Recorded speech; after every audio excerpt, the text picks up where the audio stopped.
Jesus, ons koning, ons God, ons redder, ons saligmaker, verlosser,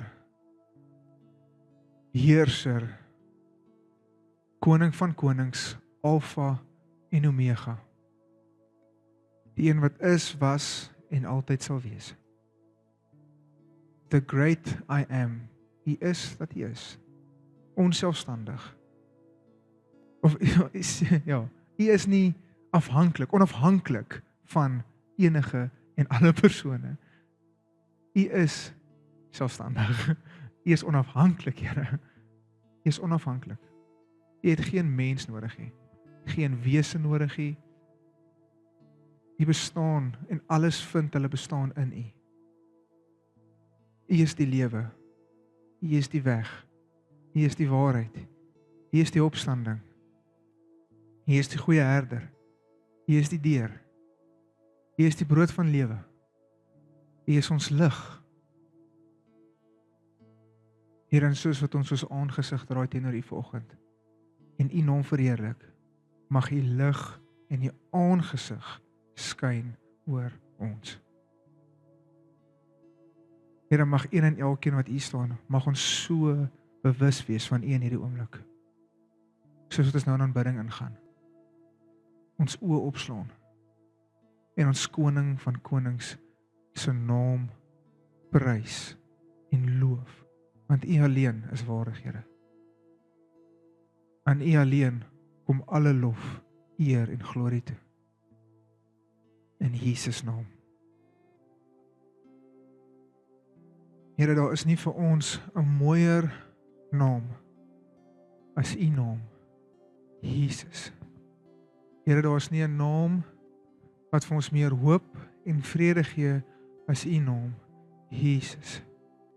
Here, daar is nie vir ons verlossing deur 'n ander naam behalwe deur U naam, Jesus. Daar is nie vir ons redding deur enige ander naam as die naam van Jesus nie. Here, dankie vir U. Here, U wat dit nie roof geag het om vir 'n oomblik die plek in hemel te verlaat en die gestalte van 'n mens aan te neem, gelykvormig te word aan die van 'n slaaf nie. U wat gekom het nie om gedien te word nie, maar om te dien, Here. U wat geen sonde geken het nie, sonde geword vir ons. Sodat deur een man het sonde hierdie wêreld ingekom, maar deur een man is daar nou vir ons weer verlossing en redding en 'n verlosprys betaal. Jesus. Jesus. Here, ons weet dat daar is geen ander weg as U. Niemand kom na die Vader toe behalwe deur U nie. Here, dankie dat U U hand uitgesteek het. Eerste. U het eerste lief gehad. U het eerste vergewe. U het eerste. Ons kom vanoggend in totale afhanklikheid van U, om gevorm te word deur die woord. Here, kom lei elke woord vanoggend. Here, mag U Gees in elke woord wees. Mag vanoggend 'n oggend van krag wees in U Gees. Ons weet in U is daar skepingskrag. U is die skepper. Here, ek bid dat U sal kom skep vanoggend. Kom afbreek dit wat moet afgebreek word. Sal kom knip en snoei waar dit moet geknip en snoei word, Here. Sodat ons baie vrug kan dra vir U glorie, in U beeld. U is ons begeerte, van glorie tot glorie. In Jesus naam. Amen. So vanoggend se boodskap se titel is moet nie die tweede boot mis nie. En daar is nie veel stories in die Bybel wat oor 'n boot gaan behalwe Noag nie. En ons gaan vanoggend gesels oor die parallelle lyn tussen Noag en vandag. Want dit is verskriklik belangrik dat ons die parallel tussen Noag en vandag sien. Want ek wil die volgende vir jou sê. In die skrif, en ons gaan nou na al die skrifte kyk, maak dit baie duidelik dat dit in die laaste dae gaan wees, soos in die dae van Noag. Ek wil vir jou sê, daar gaan weer oordeel kom, net soos in die dag van Noag. En daar gaan weer net een boot wees, soos in die dag van Noag. En dit is krities belangrik, dat ek en jy, en nie van julle is klaar op die boot, moenie worry nie, ek sê nie, jy is nie op die boot nie, maar as jy nog nie op die boot is, om op die boot te kom, en die boot se naam is Jesus. En as jy op die boot is daar 'n tweede aspek vir jou, is om die opdrag uit te voer, en wat God aan ons gegee het, maar ook wat ons sien Noag gedoen het. Noag het nie net 'n boot gebou nie. Hy het nie net sy kop afgehou, skryf hier is, ek is gesort, ek is okay, ek gaan die vloed oorleef nie. Dat is iets wat hy gedoen het, terwyl hy die boot gebou het. Enigiets tussen 75, van die ouens sê 100 jaar, van die ouens sê 120 jaar, wat hy aan hierdie boot gebou het. Dat is baie lank. Ek meen, hoeveel keer het die Here al vir jou opdrag gegee, of 'n belofte gegee van iets wat gaan gebeur, en dan vat dit lank? Dit het lank gevat vir Noag, okay? En Noag het die vloed gesien. God gee belofte aan Abraham, en Abraham het dit nie gesien nie. Maar dit het waar geword in sy nageslag. Hoekom sê ek dit vir jou? Is God is betroubaar, en jy kan hom werklik vertrou. Moet hom nie net vertrou op dit wat jy in jou onmiddellike omstandighede sien nie. Hy is getrou. Genesis 6, vanaf vers 5, lees ons as volg. So om vir jou konteks te gee, ek kan eintlik enige van die woordskolers nou vorentoe roep, en hulle sal nou eintlik vir jou baie mooi kan sê wat hier aangaan. Ons was nou so 'n paar weke terug hierdeur. Is, in die dag van Noag was die wêreld baie boos. Ons sien hoe gevalle engele geslaap het, en getrou het, en kinders gehad het, met die mensdogters, en ons sien dat die mense was gewelddadig gewees, moord gepleeg. Dit was 'n totale ramp. Mensdom het totaal en al verval in sonde. So en so dat God dit berou het in sy hart. Dat hy rou in sy hart gehad het. Was hy spyt gewees dat 'n mens gemaak het? Nee, wat beteken dit? Dit was vir hom sleg om te sien hoe sonde hierdie skepping wat hy baie mooi gemaak het, opgeneek het. En totaal en al verwoes het. Dit was vir hom sleg, en dit was vir hom hartseer. En kon hy alles weggevee het in daai oomblik net so en oorbegin het? Ja, hy kon. Maar Noag was regverdig in sy oë. Vanaf vers 5 lees ons die volgende. Toe die Here sien dat boosheid van die mense op die aarde groot was, en al die versinsels wat hy in sy hart bedink het, altyd deur net sleg was, het die Here berou dat hy mens op aarde gemaak het, en daar was smart in sy hart. En die Here het gesê, ek sal die mens wat ek geskaap het van die aarde verdelg, die mens sowel as die vee, en die kruipende diere en die voëls van die hemel, want dit berou ek, dat ek hulle gemaak het. So jy moet hierdie prentjie hê van 'n wêreld sonder enige orde. Dit is chaos. Dis elke ou is vir homself. Elke ou doen wat reg is in sy eie oë. En jy hoef nie eens regtig jou verbeelding te gebruik nie. Kyk net hoe gaan dit vandag. Kom ons lees in Matteus 24. En dis hoekom hierdie vir my so 'n belangrike boodskap is. Want ek wil vir jou sê dat die Here sê dit gaan weer so wees soos in die dag van Noag, vers 37. Lees as volg. En net soos die dae van Noag was, so sal ook die koms van die seun van die mens wees. Want net soos hulle was in die dae voor die sonnevloed, toe hulle geëet en gedrink het, getrou en in huwelik uitgegee het, tot op die dag dat Noag in die ark gegaan het. En dit nie verstaan het, voordat die sondvloed gekom het en almal weggevoer het nie, so sal ook die koms van die seun van die mens wees. So ek wil vir jou sê, en Lukas, lees jy dieselfde in Lukas 17, daar kom weer 'n oordeelsdag. Want wat was die vloed? Ek wil hê jy moet besef wat die vloed werklik was. Was dit net water, baie water wat die aarde toegemaak het? Nee. Yes, dit was die fisiese uitbeelding van wat? God se oordeel. God het die aarde geoordeel. Want he is the judge. En dis wat die sonnevloed was. En dan kom weer 'n tyd dat hy die aarde en alles gaan oordeel. Niemand kan die oordeel van God vryspring nie. Mens ongelowiges word geoordeel op hulle sonde, omdat hulle nie Jesus aangeneem het nie. Waarop word 'n gelowige geoordeel? Op sy werke. Want jy het Jesus aangeneem, en wat het jy met jou tyd gedoen? Larissa het aan die begin van die jaar 'n baie goeie preek. Ek kan weer nog gaan luister op ons YouTube. Dan het ons 19 views, nie 18 nie. Maar 'n baie goeie preek daarop gegee is dat eendag gaan jy voor God staan en jou werk gaan getoets word. Niemand van ons kan oordeel vryspring nie. Niemand. Net soos in Noag se tyd wat mense vir Noag gelag het, want hy het lank in hierdie boot gebou, het mense vir hom gelag en hulle moes gedink het hy is kens. Ek gaan nou daai woord gebruik. Hy het gedink hy is van sy trolley af. Jy moet verstaan, op daai tyd was daar ook nog nie iets soos reën nie. So Noag sê vir hulle, hoor, hier kom 'n vloed, hier kom reën. Hulle moes regtig gedink het hierdie ou het dit totaal en al die plot verloor.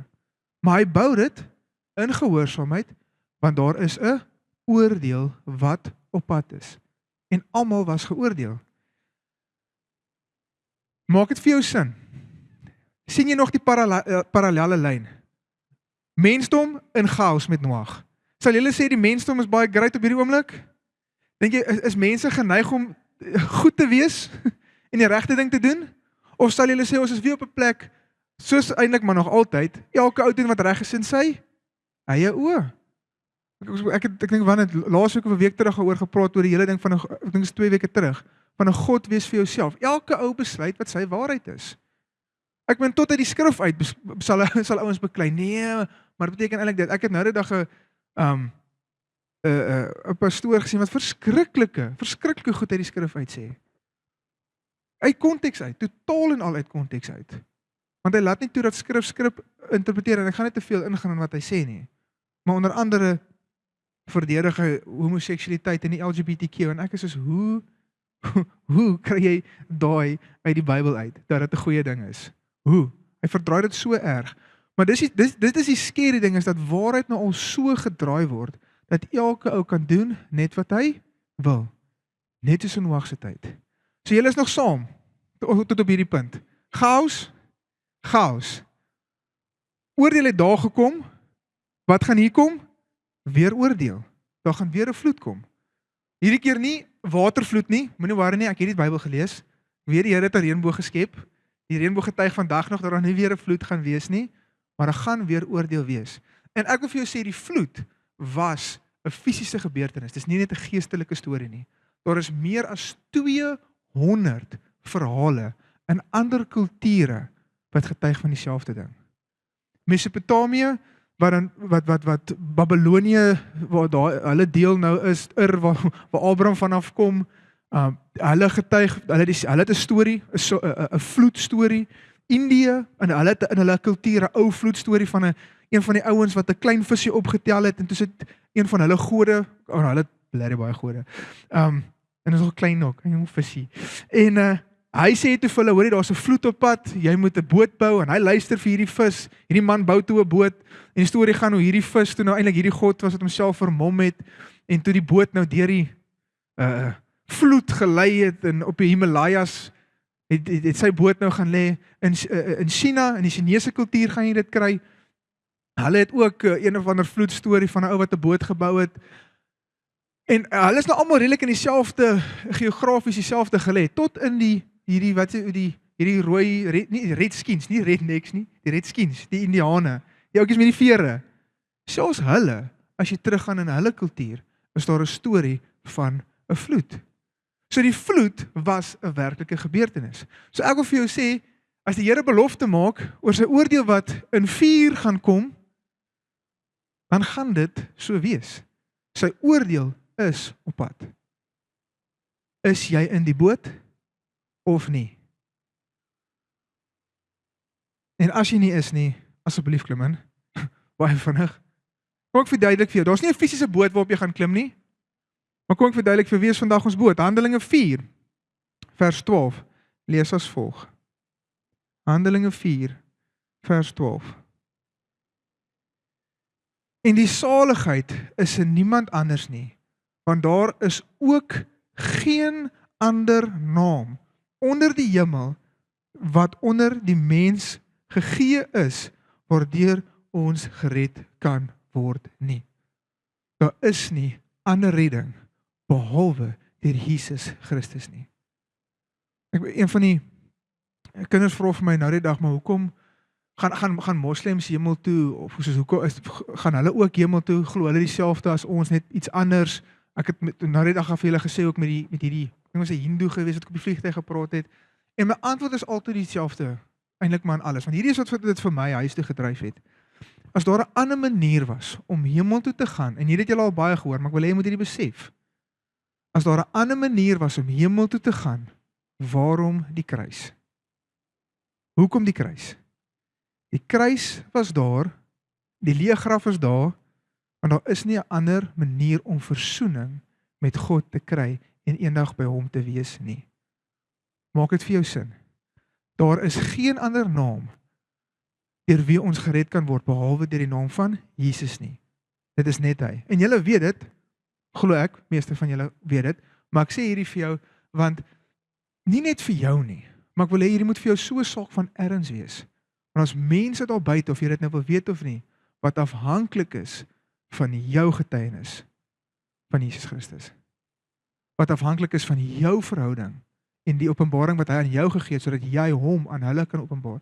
Het jy ooit daaraan gedink dat God mense oor jou pad stuur vir hulle redding? Dat dit 'n voorreg vir hulle moet wees, 'n reddingsoomblik vir hulle moet wees, wanneer hulle in jou teenwoordigheid kom, want jy ken hom wat red. Maar besef ons dit? En ek praat met ons almal hier. Ek meen, hoe vinnig gaan ons dit 'n plek uit waar ons gejaag raak van die een plek tot die volgende plek toe. En ons sien nie eers altyd, ons sien nie om wat om ons aangaan nie. Want dis hierdie moet gebeur, hierdie moet gebeur, hierdie moet gebeur. Ek dink dis dalk hoekom Jesus, dalk moet ons meer stapplekke toe en minder ry. Want winkel toe stap. Kan jy vinnig beweeg nie. Ek onthou, ek ry saam met my pa een keer in die hoofstraat van Parel. Kyk, hier is nog maar nie veel beter nie, maar die hoofstraat van Parel, dit lyk soos 'n klok wat daar aangaan. Ek het daar gebly vir 'n paar jaar. So daar's een of ander weird klok. Almal draf, die hele straat. Almal is besig om te draf. Dis soos almal is in eenheid rondom dit. Dis great dat almal gesond lewe, it's amazing. Maar nou ry ek saam met my pa en hy kyk so, hy sê, "Jesus, hier staan baie mense sonder karre." Hy sê, en hy sê, "En dis nog hastig ook." Ek het altyd my pa se grappies gelag en toe besef ek nou die dag ek is baie soos hy. Hierdie simpel grappies wat jy met die kassiere en alles. Nou die dag vra een vir my, hoe gaan dit? Ek sê, "Nee, sleg, dankie." Piep, piep, piep. Gaan se net vinniger. Dit weet sy nie lekker wat om te sê nie. Mense is afhanklik van jou getuienis van Jesus Christus. As jy ooit gewonder het, wat is jou roeping? Hoekom is jy hier? Om 'n getuienis te wees van sy goedheid en sy genade in jou lewe, sodat ander mense hom mag leer ken deur jou. Abraham, is eintlik, dit was eers deel van die preek, ek dink nou daaraan. Ons praat oor Abraham wat gesê het, jy sal 'n seën wees vir ander mense. Is jou teenwoordigheid 'n seën vir ander mense? Seën jou teenwoordigheid ander mense met 'n glimpse, 'n ietsie van die Here wat jy dien. Hy's ongehoorsaam, hy gaan Egipte toe en hy's jok, halwe jokkie. Sarai was regtig sy suster, sy halfsuster, maar hy ontken hulle huwelik en hy raak 'n vloek vir hom. Hy raak 'n vloek vir Farao, waar hy veronderstel was om 'n seën te wees. En dis wat gebeur wanneer ons in ongehoorsaamheid wandel. Maar wanneer ons in verhouding en gehoorsaamheid wandel, moet ons 'n seën wees vir ander mense. Want daar is nie 'n ander naam as Jesus wat ons red nie. Het jy al gewonder hoekom Jesus nog nie teruggekom het nie? Want hy's genadig. en hy gee mense tyd. Dis hoekom hy nie terugkom nie. Dis hoekom hulle sê die apostels so vinnig beweeg het daai tyd, is want hulle het hierdie verstaan gehad, as die hele wêreld gehoor het van Jesus Christus, dan gaan hy terugkom. En hulle wil nie terug wees, hulle wil by hom wees. So hulle soos almal moet hoor van hom, maar as almal gehoor het, dan kom hy terug en dan kan ons weer by hom wees.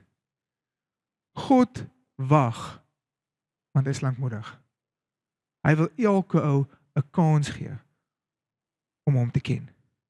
En ek wil vandag vir jou sê, as jy al ooit gewonder het, ja, maar wat van daai, ek kan vir jou met baie selfvertroue sê, niemand sal voor Jesus staan en het nie 'n regverdige kans gehad om hom te kies nie. Hy is te groot en te almagtig en te regverdig dat hy ooit so iets sal laat gebeur. Wat 'n voorreg is dit dat hy my en jou wil kies om sy hande en voete te wees. Dat hy deur my en jou wil getuig van hom. Die enigste redder, die enigste God, die enigste koning. Om aan te sluit by dit, is in Genesis 7 vers 16, sê dat God die deur gesluit het. Het jy al gelees? Dis nie Noag wat die deur toegemaak het nie, God het die deur toegemaak. En dan hoor wat lees ons in Johannes 10.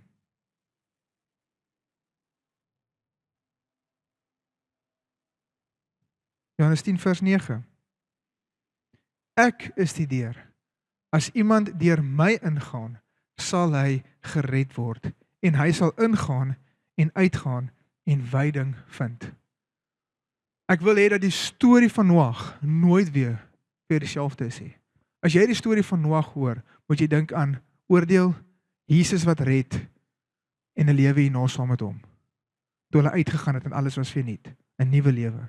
Ek wil hê jy moet Noag moet nooit weer net vir jou 'n storie waar hy 8 mense gered het nie, maar 'n storie waar hy oordeel oor die wêreld gesit het en die wat nie in hom was het verdrink, maar die wat in hom was veilig. Jesus is 'n skadu-tipe van 'n tweede ark. Hoekom het Noag en sy gesin nie nat geword en verdrink nie? Want hulle was in die boot. Hulle was in Christus. En dis hoekom dit so belangrik is dat ek en jy in Christus is, saam met hom wandel, vrug van die Gees dra, want dan weet ons is in hom. Dit is nie goed genoeg om net te weet van hom of om te sê, die Here ken my hart nie. Imagine Noag het gesê, God sê vir hom, bou 'n boot en hy sê, baie werk, maar die Here ken my hart. Ek wil nou regtig hierdie doen nie, maar die Here ken my hart. Dink jy dit sou vir hom goed uitgewerk het? En ek sê nie hierdie om jou te manipuleer om betrokke te raak by die kerk se program nie. Wat ek sê nie, maar die kerk se program gee vir jou 'n geleentheid om gehoorsaam te wees en opgelei te word, sodat ons kan stap in dit wat in ons hart aangaan. En nie net te sê, maar die Here ken my hart nie. En so ek sê, hier is dalk glad nie van jou in toepassing nie, maar ons 'n wêreld wat jou nodig het en dat jy hierdie boodskap moet verstaan. Julle kan so lank 1 Petrus 3 toe draai. Ek lees die storie van Noag nou weer met woordskool en God sê vir hom om die boot buite en binne met pik te smeer. Hè? Julle het al daai gelees? Pik se stamwoord in Hebreëus is presies dieselfde woord wat gebruik word vir atonement. Atonement. 'n Losprys. Die losprys vir ons is Jesus. So hoekom het 'n pik opgesmeer? Want die pik het seker gemaak dat die water, en wat is die water het ons gesê? Oordeel nie in die boot kan inkom nie. En het ook gemaak dat hulle wat binne is veilig is. So die pik, die losprys van Jesus Christus wat jou bedek van buite en van binne, keer dat God se oordeel oor jou kom. Net soos wat die oordeel gekeer is oor Noag en sy gesin. Het jy al daaraan gedink? Het jy dit al so gesien? Ek het nie. Ek het dog dis net 'n waterproofing stelsel. Maar dit was om oordeel oor hulle te beskerm. Want hulle het nie op 'n eilandjie gesit en dit om hulle gereën nie. Die reën het geval daar waar hulle is. Maar hulle het nie nat geword nie. Hulle was nie geoordeel nie. Want hulle was geseël van buite en van binne as gevolg van Jesus. 1 Petrus 3 lees as volg. Vers 20. wat eerstyds ongehoorsaam was, toe die lankmoedigheid van God eenmaal gewag het in die dae van Noag, onderwyl die ark gereed gemaak is, waarin weinig, dit is 8 siele, deur die water heen gered is. Waarvan die teebeeld die doop ons ook nou red, nie as 'n aflegging van die vuilheid van die vlees nie, maar as 'n bede tot God om 'n goeie gewete deur die opstanding van Jesus Christus. Red die doop? Nee, maar wat is die doop? Die doop is 'n publieke verklaring van jou geloof. Gaan lees in Romeine 6, jy gaan onder die water, want jy gaan dood saam met Christus, soos wat hy doodgegaan het aan die kruis, lê jou ou lewe neer, die wat my wil volg met hulle lewe, neerlê, en jy wat uit die water uitkom, soos wat die Israeliete deur die Rooi See geloop het, soos met die vloed, sien jy hoe al daai skadu-tipes is, en getuig van Jesus wat kom? So is dit nie vir jou merkwaardig hoe die eenheid wat in die skrif is nie, en soveel boodskappe wat God deur die skrif gee vir dit wat kom, wat ons nou vandag die voorreg het om te lees, en jy kom uit die water uit, want die graf is leeg, so jy kom uit die graf uit as 'n nuwe skepsel, maar wanneer kry jy dit? Slegs as jy in Jesus Christus is, net hy kan red. Hebreërs 11 vers 7, lees ons die volgende.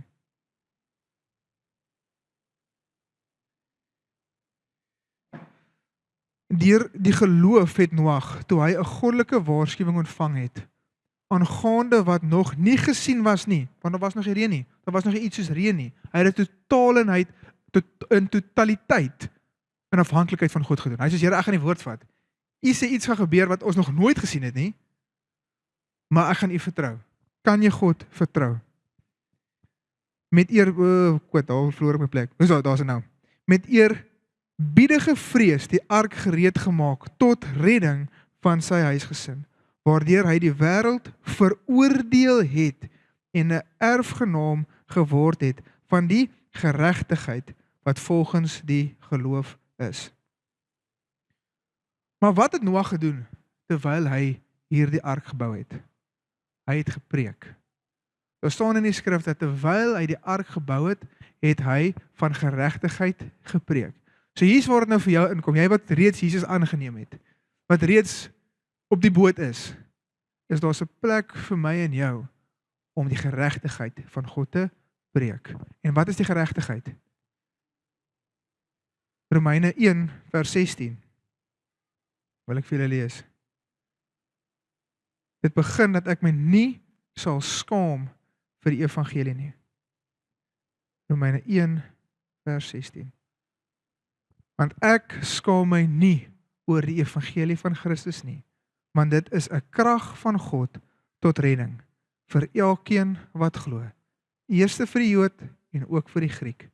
Want die geregtigheid van God word daarin geopenbaar uit geloof tot geloof, soos geskrywe is. Maar die regverdige sal uit die geloof lewe. So wat moet jy sien vanoggend? Chaos. Sonde. Sonde gaan geoordeel word. Dis hoekom die wêreld soveel goed in plek probeer sit om dit voel vir my weg te kom met sonde. Hulle probeer dit goed praat en dit algemeen maak.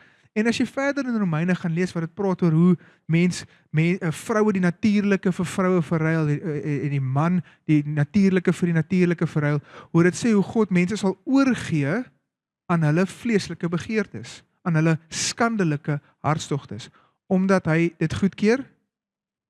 Nee, maar jy het vrye wil. En die boom waarvan jy pluk, sy vrug gaan jy eet. En weet jy wat is nog skeerie van dit?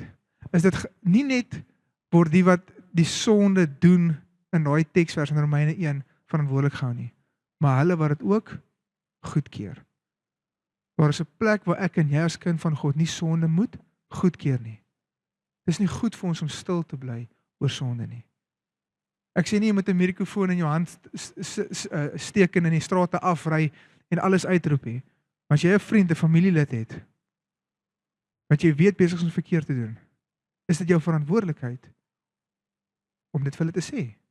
En dit wat hulle dan daarmee doen, is hulle verantwoordelikheid.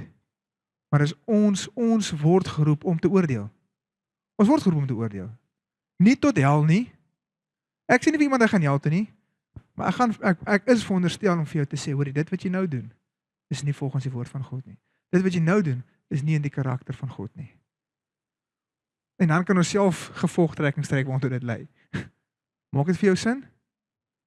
So ek en jy, wat Jesus ken, moet so snoeg die regverdigheid van God preek. En wat is dit? Die evangelie in Jesus Christus. So met daai, hoop ek om almal van julle te sien. Dis 'n kort en kragtige preek vanoggend, daar kan julle vorentoe kom.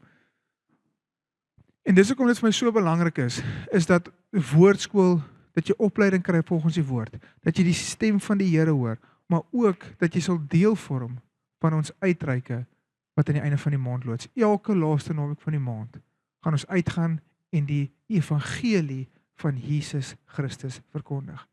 Ek luister een keer hoe dis 'n moslim, Nabil Qureshi. Hy was 'n moslim, hy het Jesus Christus aangeneem en hy sê die volgende. Dit was nogal 'n baie radikale en harde stelling. En hy sê as iemand my nie terwyl hy nou moslim was, as iemand my nie van Jesus vertel het nie, het dit vir my een van twee goed gesê. Of jy's okay daarmee dat ek hel toe gaan, of jy glo nie regtig waarin jy glo nie. En ek is soos, "Sjoe. Daar is nogal 'n harde stelling." Want as jy glo wat jy glo, dat Jesus Christus die enigste redder is, en ons vertel dit nie, dan sê ons eintlik dat dit is vir ons okay dat mense verlore is. Want ek is okay. En dit is nie om op tone te trap nie. Ek probeer die erns van die evangelie vir jou oorbring vanoggend, om te verstaan hoe bevoorreg jy is om die evangelie te ken. Hoe bevoorreg jy is om Jesus te ken. Hoe bevoorreg jy is om gered te wees. En dis great. Maar ons baie wat nie is nie. Ons baie wat hom nie ken nie. En ek wil jou aanmoedig om nie net op ons uitreike nie, maar in elke dag waar jy gaan, om 'n verteenwoordiger te wees. Maar ons by die kerk wil ook vir jou geleentheid gee waar jy opgelei kan word in dit, om te evangeliseer, om mense van Jesus te vertel, om vir hulle te bid. En dis nie, ek hou nie van, ek sê nie, ons jaag nie getalle nie. Jy staan by iemand en jy het hulle lief. En hoe het jy iemand lief? Jy vertel hom van die persoon wat liefde is. Jesus Christus. En jy deel hom met hulle. Maak dit vir jou sin? Nou moet ek julle almal sien. Volgende naweek. Ek dink is volgende naweek. Ek moet net weer kyk. Ons sal weer iets uitstuur. Kom ons sluit ons oë.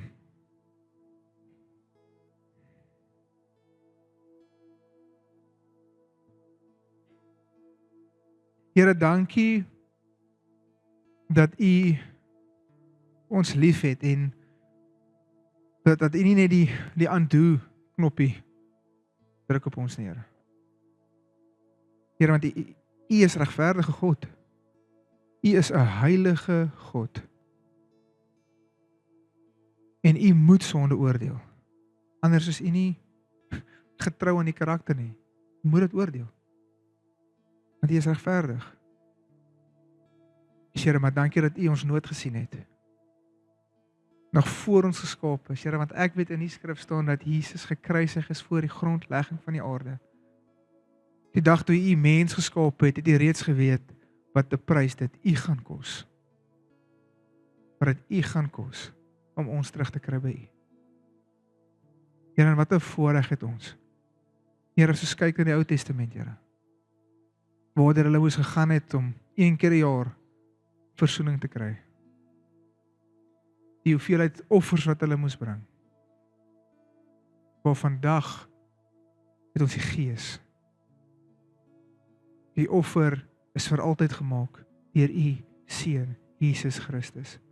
En sê U vir ons in die skrif kan ons met vrymoedigheid in U teenwoordigheid beweeg, Here, in die troonkamer inkom. En met U tabernakel by U wees. Ek sê ek dink sommer aan Johannes wat met sy oor op die bors gelê het. Here, dis vir ons wil wees, konstant met ons oor op die bors. Ons wil die hartklop hoor, ons wil die stem hoor, Here Jesus Christus. Terwyl almal net hulle oë so toe hou, wil ek die volgende uitnodiging maak. As daar iemand hier is, wat nog nie Jesus Christus aangeneem het, as jou saligmaker en jou verlosser nie, as jy nog nie op daai boot geklim het nie, as jy hom nog nie confess het met jou mond, dat hy die Seun van God is nie, wil ek vra dat jy nou jou hand net vinnig sal opsteek en laat sak.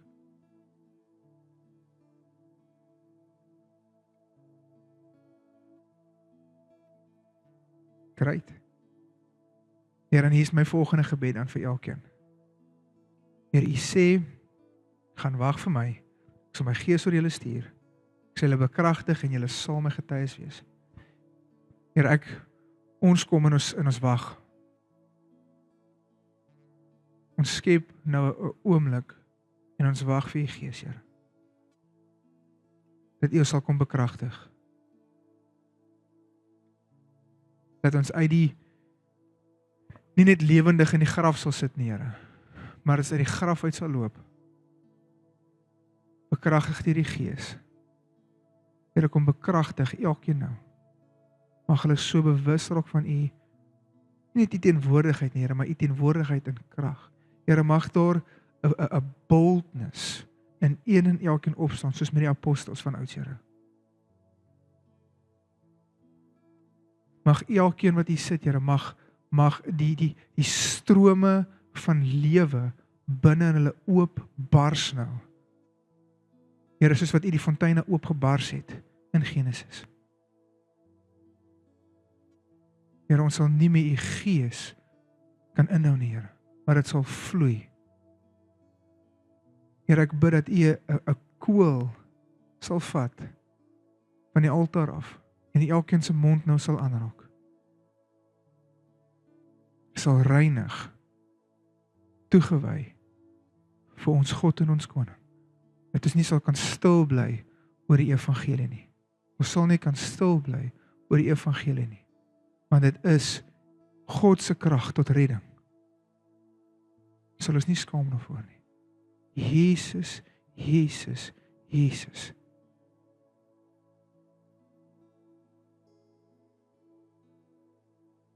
Ek voel net ek moet vir die volgende bid, as jy sit, en jy hoef jou hand op te steek nie, maar as jy sit met 'n skuldgevoel voor die Here, soos Adam en Eva wat weggekruip het, omdat hulle gesondig het, en het hulle totaal en al geïnhibeer het, om in hulle roeping en in hulle funksie te kan loop, wil ek die volgende oor jou spreek. Jy is vergewe. Seun, dogter, die skrif sê vir ons, as ons sondes bely, skei hy ons sondes so ver van ons af, soos die oos van die wes.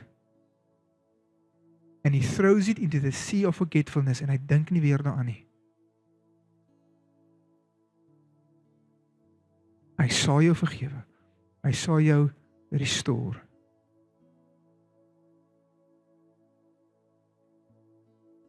Hy restore, hy maak jou nuut, hy maak jou heel. Jy is nie 'n gebreekte bakkie met goue lyntjies in nie. Jy is 'n nuwe skepsel vir die glorie van God. Jy is vergewe. Jesus, Jesus, Jesus.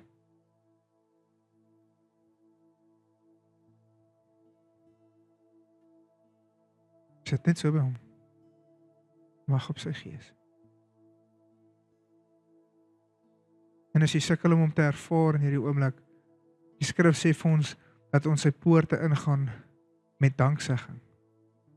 Begin sê net vir jouself hoe dankbaar jy is. Verklaar net jou dankbaarheid teenoor God nou. En voel jy bewus raak van hom. Jesus. Dank Jesus. Ek ervaar nou 'n skrif wat sê, Jesus sê, ontvang my Gees. En hy het geblaas oor hulle. Here, en ek bid, Here, dat soos wat ek nou blaas oor ons, bid ek dat U Gees, U stuur U Gees. U Gees is nie onderdanig aan my nie, Here, ek is onderdanig aan U Gees. En ek tree op in gehoorsaamheid teenoor U Gees.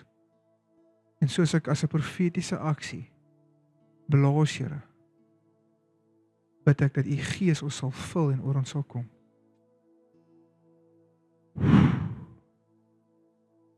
In Jesus naam. In Jesus naam, ontvang sy Gees. Ontvang sy Gees. Hy stort dit uit vrylik oor alle vlees, die wat hom aanneem, en die wat hom aankleef. Jesus, Jesus, Jesus. Ons koning, die koning van konings. Here, ons dankie en ons loof en prys U naam vir die verlossing wat ons het in U. Wat 'n vriend het ons in Jesus. Wat 'n vriend het ons in Jesus. Here, dankie dat U ons 'n vriend noem. Ons het U lief, Here. Ons het U lief. En ons het U nodig. En ons is so afhanklik van U en van die Gees, van die stem en van die leiding.